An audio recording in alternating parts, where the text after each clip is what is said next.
ဒီနေ့လေသာကိုရီးယားထမင်းတုပ်လုပ်စားပါမယ်။ဒီမှာကတော့ထမင်းကို120 gram သုံးထားပါတယ်။ဒီစွန်းနဲ့ဆိုလို့ရှိရင်ကျမတို့9စွန်း6စွန်းဝန်းကျင်လောက်ပဲရှိပါတယ်။ထမင်းလေးထည့်ပါမယ်။ကိုအိမ်မှာတော့အသီးရွက်အစုံရှိရင်တော့အသီးရွက်အစုံထည့်ပေါ့နော်။ဆက်လက်ရွက်နဲ့မုံကြီးလေးနဲ့ပဲရှိလို့အဲ့ဒါလေးထည့်ပါတယ်။မုံကြီးကတော့ပြုတ်ထားတာပေါ့နော်။ထမင်းရယ်ဆက်လက်ရယ်အသားရှိရင်တော့ကြက်သားပြုတ်တို့ပါလို့ထည့်ရင်တော့ပိုကောင်းတာပေါ့နော်။ဝက်သားဆိုလို့ရှိရင်လည်းတော့အစီမပါတဲ့အသားထည့်ရင်ပိုကောင်းတယ်။ကျမဒီနေ့အသားမရှိတဲ့အတွက်ကိုကြက်ဥထည့်ပါမယ်။ပြီးရင်ကြက်သားမုံထည့်ပါမယ်။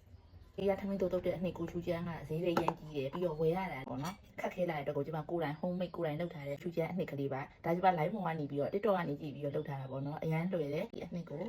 စုံထည့်ပါမယ်ကိုရီးယားထမင်းတုပ်ရဲ့ main ရပါတယ်ဆိုရင်ကိုချူချမ်းအနှစ်နဲ့ဟန်းစီမွေးပါကျမဟန်းစီမွေးကိုအများကြီးမသုံးပေါ့နော်ဒီဟာတစ်စုံလောက်တောင်မသုံးတစ်ဝက်လောက်ပဲသုံးပါမယ်